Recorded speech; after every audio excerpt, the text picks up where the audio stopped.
Boy, man, we did that thing. Caddy trucks, big bucks, man, we rode that train. We go conspiracy, man, live that pain. 8 years in the grip, my brother carry the chains. Honey guns, much love from your brothers and homes. I take 80 to the head before I let you get home. Original gangster in the city, you charm. Born and bred on 30 factors, they better ring the alarm. Shot down, sickly guns, this where I'm from. They tore the buildings down, but we still not done. Coming back home like a prodigal son. R.A.P. #1. If they wanna come, we can run for a gun. Cause this left way to gun, right, I put you on your car. If they want some, watch them scatter like roaches when this bazooka hum. Boy, trap boy, you living the dream, but everything in your dreams ain't always what it seems. You might make some dough if you know your way around, or you might get your brains blown, buried in shallow ground. Crack boy, trap boy, you living the dream, but everything in your dreams ain't always what it seems. You might make some dough if you come from out of town, or you might get your brains blown, buried in shallow ground. Crack boy, man, glad to rip a track to shreds. I pledge to walk the edge, never talk to the face, never know not about the powder. If we talking about AIDS and use, you best get back on your man. Play to win, not to grin. You get in where you fit in. Make money, take money, how you living? For them Jordans, steal your rock like Pippin. Cause I got 33 ways to catch a slipping, verbal ripping. Lyrical glutton and dripping, slip the clipping, the tipping, then leave you dripping, leave your house sweet on the Michelin's. Complete my mission, manifesting my vision. Young and listen, you ain't gotta go to prison. Flip that money from switching into college tuition. Open a business, be a rich man, easy decision. Maybe not, but on the block, man, you easy picking. Them jump out boys loving y'all. Easy living, boy, trap boy.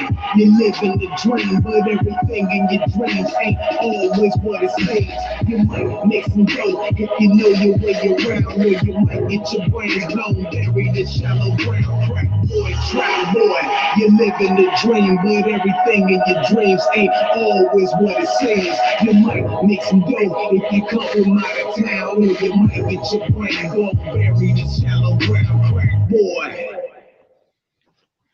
Whoa, whoa, whoa. What's up, people? What it do, man? That's that R.I.P. Mac Legend and Mr. Yak, you dig? Man, I don't be knowing how they sound on here, man, but you know, what's up? Man, I ain't talked to you in a couple of days, man, but last time I tapped in, it was, you know, I was telling y'all about when we did our last show in Chicago. The club was called Club Shrine, right there on State Street, right near the projects that I grew up in, you dig? And it was like, man, it was one of them.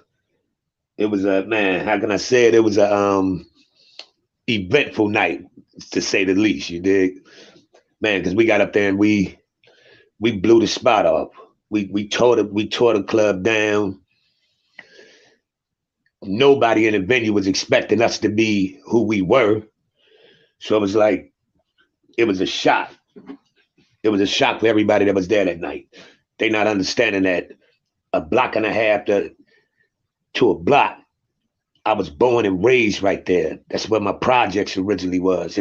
It might be a gentrification area now, but that was the heart of the PJs that I grew up in. So it was like everybody knew I was coming home. So a lot of people showed up that was from the projects, a lot of my family, a lot of my friends from the hundreds.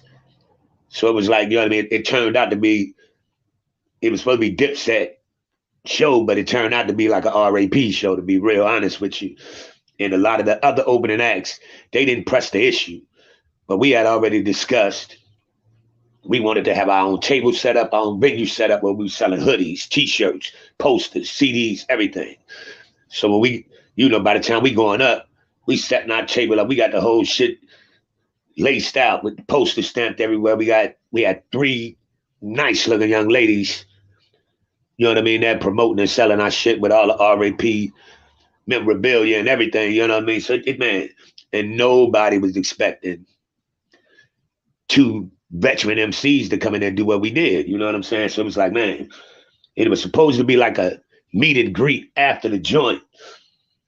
But Jewels and them caught an attitude with the people at the clubs, like, because it turned into a, after we performed, they came on it was one act after us, then them. But once we performed and went over there, tried, our whole setup, pretty much we took the whole shebang with us, you know what I mean? So, man, it was a beautiful night, you know what I'm saying? It was a real beautiful night, man. But it was like, man, that was the night RAP came back home, did a reminder of how cold man my motherfucking man was, you know what I mean? Because I still say to this day, we two are the best to ever do it. Flow for flow, line for line, spit for spit, track for track. We can get with anybody out there, and I still stand on that till this day, you know what I mean? That ain't bragging, that's just being confident in knowing what the fuck we can do, So it was like, man, that trip turned into it turned into a good trip and a bad trip all in one clip, you know what I'm saying? Because we wound up picking up 2 more shows after that performance at the Shrine. You know what I mean? And then it was a management / ego type issue that happened right at this exact time. It started happening right at this exact time. It was a tug of war. We had some different spitters, different rappers that were trying to get in with us. Some of the cats I knew from younger, and then the time Mac was there, they started branching a little closer to Mac. So it was a bunch of people trying to play divide and conquer because they saw the shit that we had in play right at that moment. You know what I mean? So we did the Chicago thing. We set the tone real lovely. We came back to B-More to do the album release party. Now at the album release party, we wound up, excuse me, we set, you know what I mean, our management company and us / a couple of the investors that was in the company, we put together a real nice venue for this release party and shit. And it was like, man, it was shoulder to shoulder. We was charging $20 to get in. Plus, with that 20 though, you got a brand new album. You got a copy of the album. So I mean, it was jam packed where to the point the fire department came and shut that move. They tried to shut it down. Well, it wasn't allowed. We couldn't let nobody in. If one come out, one could come in. 2 come out, 2 could come in, et cetera, et cetera. You know what I mean? It was real lovely, man. But in the process of this, it was a beautiful night. We wound up bringing a couple people from Chicago came up here, and they start seeing, how can I say it? They start seeing the opportunities of different shit that was here. So you had a couple of them tugging Mac coattail, trying to get him to plug them with one of my guys in the streets on some smoke, and one of my guys in the streets on some other shit. And it's like it was a lot going on because it's money to be made here and there on a bunch of different levels. So you had cats trying to get in where they fit in, trying to maneuver their way into this situation. And then a lot of shit blew up in a bunch of cats' face because they coming at other people outside of YAK. But the people that they coming at pretty much checked it right off the rip, like, man, if YAK ain't co-signing this, the shit is dead. If YAK ain't co-signing this one, ain't nothing happening. So it was a lot of, and that set a tone that started to divide RAP, to be totally honest. You know what I mean? This is the first time I'm really even discussing or talking about this situation publicly. It's a lot of people still even back home, like, man, what the hell happened? Like the ball was rolling like real heavy and real fast. I mean, literally in 1 month, out of 4,500 independent artists, we went up to number 4 in 1 month, man. The shit was like, it was spiraling. It was turning and fast, and it was like, man, I'm trying to say the right shit because I don't want to say the wrong thing. But it was, man, this was a lot of personal shit. You got to realize, man, this brother here, from childhood to 41, been locked in shoulder to shoulder. You understand what I'm saying? And it's like this was the first time in our entire existence we let some outside entities or outside interference or anything come in between Mac Legend and Mr. Yak. You understand what I'm saying? And it was like, man, it was a whole bunch of shit going on. And it was like, man, I had I'm gonna say this shit. Most of the people that was involved pretty much would have did the same exact thing for me. If it was just me doing a solo project, 100% they'd have rolled with me. With Mac, it was a little less in the air. And let me be clear. I still to this day, I tell everybody, I think Mac Legend is the most skilled, talented writer / spitter ever in existence to me. I still to this day, I say that nigga outright Jay, and I don't give a fuck how nobody feel about it. But when it come to the group and / street shit, I stuck out like a sore thumb at times, which rubbed, and I never knew. I found out later on how it was an undertone that somebody was feeling about this, how shit played out. You understand what I mean? 'Cause when it comes to even the album, most people hear it, they listen, because the average person listen to an album, but they don't listen to an album. You know what I mean? They'll hear it, but they don't really hear it. And I feel like most people that listen to our album, my voice catches them before anything. But if you look into the crevice of what's going on that album, I think, my personal opinion, Mac Legend, he the coldest writer. That nigga, his pen is vicious. But my vocals and my personality and shit stands out in person, on stage, and you'll hear it on the record. You know what I mean? So that brought a bridge in between RAP for the very first time. But I still got people to this day like, yo, man, what the fuck happened to the album? When the next material coming out? What the hell happened? And it's like, this really the first time I'm even opening this segment of how this shit went. Because it just like, before it would be a confrontation, I would turn away, and I feel as though he would turn away also. You know what I mean? So it was some cutthroat ass niggas trying to maneuver their way in. A couple snake bitches trying to maneuver their way in, jockeying for position. And this was the first time in existence RAP ever let anybody slide up in that motherfucker and play each other against each other. You know what I mean? And I'm trying to be nice as possible saying this shit, because man, my family still asks what the fuck happened. My kids, like, what happened? The whole Chicago, like, what the fuck happened? Because the ball was rolling so fast, so hard, and so good, and it just dropped off because I refused to ever say anything negative about, you know what I'm saying? That's my best friend, period. You understand what I'm saying? So I can't say nothing in a negative light, especially to the masses. You know what I mean? This is, man, it's years now, but this is the first time I'm really openly discussing this, because it's part of this whole, my journey. You know what I mean? It's like, man, in the process of this, y'all remember I told you I started a career in galvanizing. I was a crane operator I was making $26.30 an hour. So I wound up leaving.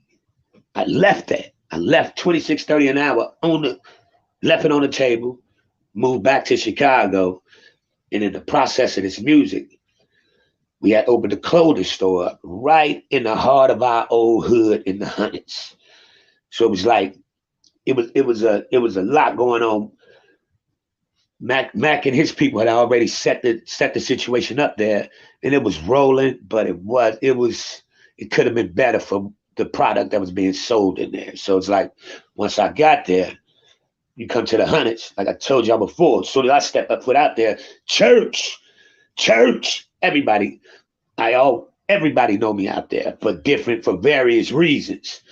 So when I got involved in the store, the business started booming and shit. You know what I mean? And mind you, it was people putting their hands in the middle of this shit, trying to maneuver in, trying to play sides against each other. Then the same situation come. You understand with the store. We trying to bring something. We trying to bring a legal business, a legal opportunity. Show the cats in the hood that you still can come back to your old hood, open up a legit business. You know what I'm saying? And boom, this motherfucker. We was selling the mics.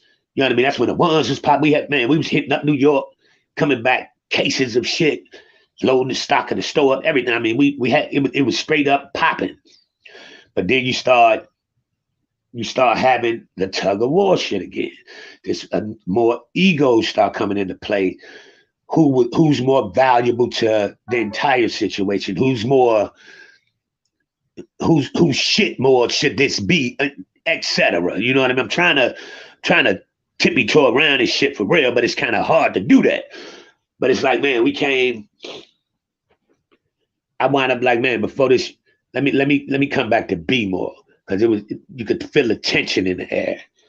And when I came back, it was like, told you my man C, he invested a nice piece of change in this RP situation. My man Sean, he invested a nice little piece of change. It was a decent piece of change into the situation. Sean stayed low. Sean kind of lowballed on it when he could have went higher.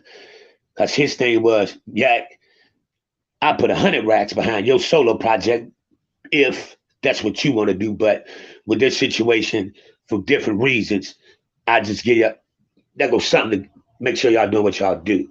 You know what I mean? So by this time, tension and dividing is happening at this exact time. So we all fall back, take a breather. Let's take a breather. That's how I'm gonna put this. And with that being said, when you got dudes that's moving around in the streets making their money, and some street dudes putting their money towards something, and then you look up and there's one motherfucker out of the two standing there, that could get real funky if you know what I mean. When people put their life on the line for that bread, and then it seems like you said fuck they bread, shit could get kind of raunchy. You understand what I'm saying? So if I feel as though I got put in a position where if I wasn't who I was, I could have possibly been violated. You understand what I'm saying, man? Salute, blue salute. What up? You understand what I'm saying? But by me being the person I am in my relationships with the people that invested, it was dealt and handled a little differently than it possibly would have been if it was anybody else. Let me say it like that. And I'm trying to maneuver around this shit without just violating anybody. You know what I mean? But this was a product that should have blew at the time we released it. You understand what I'm saying? And if y'all can see the avatar now, that was our last performance. It's me and Mac Legend at the Shrine in Chicago, right in the hood, the heart of the, and we tore that bitch up that night. When I say tore, that was our last performance together though, you know? Hold on one second. And it was like, man, for it to went, the way that night went, it was crazy for anybody for the ball not to keep rolling, man, because we had a situation with Funk Flex set up for us set up the roll with MPT, which is Maryland Public Television, and one of the 2-part series on RAP, Rhythm and Poetry, Mac Legend and Mr. Yak. One night they wanted to tell our story, the next night complete telling our story, and then have us perform. It was a bunch of ego shit. It was a bunch of ego shit that put that on the back burner, which makes no sense to me still to this day. Because once they saw our bio and the entire process, how it went, it was some people in amazement that we was at that day, at that exact time, that we had made it that far, because the odds been against us from the beginning. Project kids that was already destined in other people's mind to be thrown to the motherfucking wayside anyway. And once they heard the entire process of the story, how it went, like y'all hearing now, the transition where we've been, all the stuff we did in our bio, in our exact bio, it's written out professionally where you really see the details and the specifics about RAP. And that'll open your eyes. So they, Maryland Public Television wanted to do the 2-part series on us. And it got, man, it was a lot of shit. You know what I mean? It was egos, outside interference, people trying to jock for position because they saw something good, slash, you know what I mean? Because it got to a point where, man, there's no way me and this nigga right here should ever have, because we never did it our entire life. We've been around the world together. Let anybody else come in and interfere with anything that we had going on. And that this was the first time and only time in life this has ever happened. But the timing of it was like the worst it could possibly be, because all our trials and tribulations with this damn music, we built it up to release this damn album, Here We Come. And it was a hell of an album. And I still say would have shook the charts, would have shook any cat spitting from the Midwest to the West to the East Coast. I still stand on that. I still stand on that till this day. And we didn't even realize it as we was doing it. If you listen to our album is gangster as hell. It's G as hell. It's us. It's totally us. But it's not one curse word on the entire album. Not one curse word on the entire album. And you would not know it listening to it. You wouldn't even notice, because it's a gangster ass album. But that showed the skill set. That showed our vocabulary, our writing skills. We had been past all that just fuck, bitch, nigga. We've been past that shit. You understand what I'm saying? So anybody, if you get a chance, go listen to that album. R.A.P. Here We Come, man. Still to this day, when people hear it, they're in amazement that it still sit, man, that it didn't just skyrocket. You know what I mean? So it's like, man, and it's like, man, this is the first time I've told this part of it shit since it happened. And it's like, man, I still got family asking me, you know what I mean? Well, it definitely takes art and skills, man. Yes, Blue definitely does, man. And it's like, man, this was still like messing up. And that shit, like, man, was like shell shocking to me. Because when I tell you, from childhood to 41, me and this dude shoulder to shoulder around the world, through friction, through streets, through jail, and never would let anybody interfere with this shit. You understand what I'm saying? We've been chasing this shit since we were shorties. So it's like, man, the way it happened was like real crazy. And man, I wanna once it kind of dissolved, because it was like it was on a standstill. Y'all saw my sister on here the other night. She was half of the management. I get a call where she's not going to be management anymore. Whoa, how's that decision made? You understand what I'm saying? Like, like, man, half of anything, well, a part of any company, entity, group, whatever, can't make no decision without the other one. You understand what I'm saying? So it was like, it was starting to have, decisions was starting to try to be made one-sided. You understand what I'm saying? Because, man, feelings was starting to get involved, where you had a group over here saying Max should be the face, Max should be the man, Max should be the focal point, and you got a group of people over here saying YAK should be the man, YAK should be the focal point, YAK should be the. When I'm sitting there the entire time, nigga, the check's gonna be the same, so it don't matter who the face of it. You understand what I'm saying? That's how I've been my entire life. So it's like, man, when it how it transpired, man, that sent me on a roller coaster for real. Because, man, I was on some, man, and it was people that had their money invested in this, and when you got dudes that put their life on the line for some bread, this shit can go sideways real quick. But ain't nobody looking at me to come that way at me. You understand what I'm saying? Because, man, I wasn't looked at in that type of light. Because, man, it is what it is, you know. So it was like, man, I wound up like, let me fall back. Going back to, man, I went back to my job galvanizing, and they like, man, what the fuck happened? Because I left. When I tell you, I left $26.30 an hour job to go do this shit right here. And when I come back, you know, I got to come back there with my tail tucked. And as a man, I then got to come back. Because, man, the shit was not supposed to go the way it went. But by me always being a stand-up dude, I always handled my job properly. I always did my thing. And I put numbers out in this galvanizing field. I was able to get back in there with my gig. And in the process of this, I was going through a divorce with my first wife. It was a lot of shit going on at that exact time. And it was like, I just like fell off the map for a minute, you know? I just like, man, fell to the back burner, fell off the map. And I got people from back home. What the fuck happened? Because everybody knew what we had just did with this entire project / the performances and everything there. I get back here. Got man, everybody ready to, you know what I mean? We got the whole squad ready to roll. You know what I mean? They ready, man, whatever. Let's go up.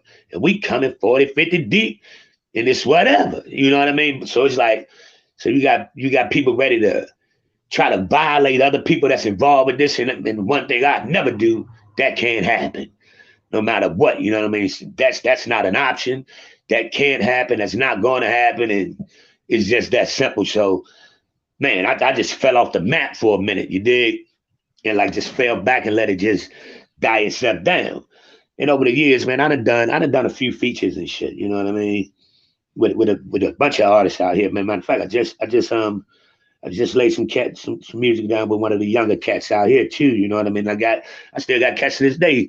Man, yeah, each one is big and each one, cause man, skill set still high quality, high level, you know what I mean? Like no joke, but the love for it, the passion that I had for it, how that entire situation transpired, it put a bitter taste in my mouth. So I kind of, you know, that drive and that shit I had for the music wasn't there no more. But it's like now, man, I'm old and shit, and I got a lot of, my catalog is heavy. Our catalog is thick. So it's like now that's why I'm like just pushing the music out because people have been asking for it forever. So now that's why I'm just putting shit out on different platforms and different, just, man, it ain't about no money, none of that. It's about, man, the art form, you know what I mean, for me now, you know? So it's like, man, it was, man, this was a lot, you know? But I'm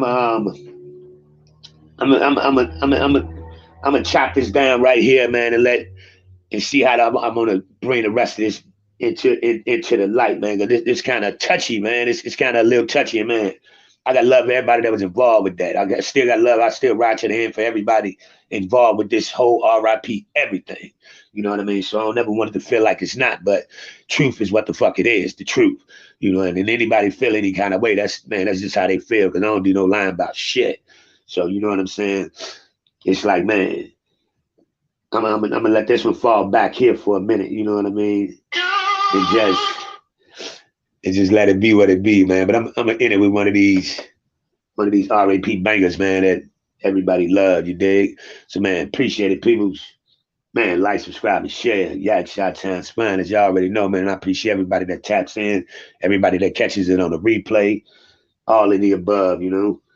So man, just man, everybody keep it easy, man. Y'all know what I keep telling them. You ain't got to respect me, but you ain't gonna disrespect me, you dig? Holla back.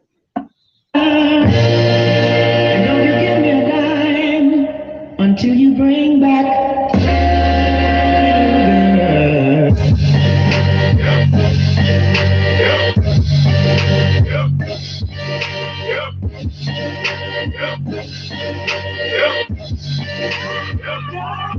Hey, yo, my mama was the block, my daddy was the corner. I learned it in the early days, them boys will run up on you, but me, I hit the bottom. Whenever I'm in your hood and walk with that mentality, I wish them boys would straighten your back, straight your hat. No, not Mr. Yak. I got Baltimore boys creeping in from the back, and they strapped, and they tough, and they ready to roll. I got natives and Puerto Ricans that snatch your soul, so I salute the whole team just for holding me down. We about to open up the mind when we come to your town. So from Shot-Town to B-More, all the way down to Cali, best believe Mr. Yak got boys that get bounded on the If I'm 36, if I pay that 36, I'ma need a cheetah tip. I can't sell no weight of this. If I sell some weight of this, I'ma have to do the bit. Stretch it, I perfect it. Extra man, I'm tired split. This is trapping at his 5 player. I never mind player. never mind who's at the block now. The red laser, we feel the minute, we kill them all. How you want it?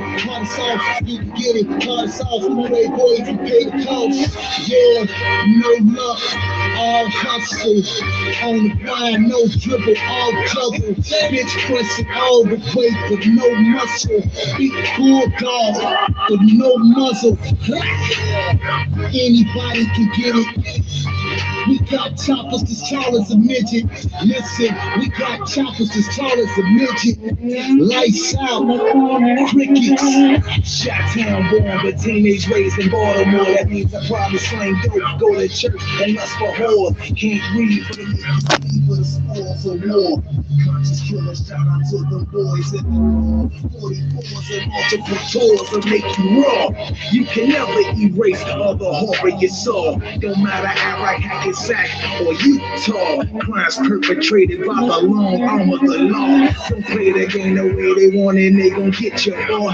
Better honor the code or they gon' hit you, boy. The streets and the police share the teeth of the same beast. So if you wanna eat, who was told to have a feast? Me, I'm too big for your streets, your secret meets in your church, your government schemes, your slavery work. Real God on my team, man made me a jerk. More Malcolm than Martin partner, so don't get yourself hurt on my corner.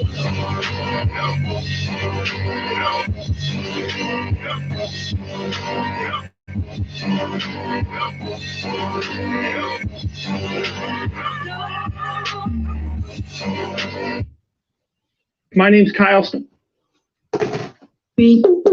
Gotta install the Chime app today and get started.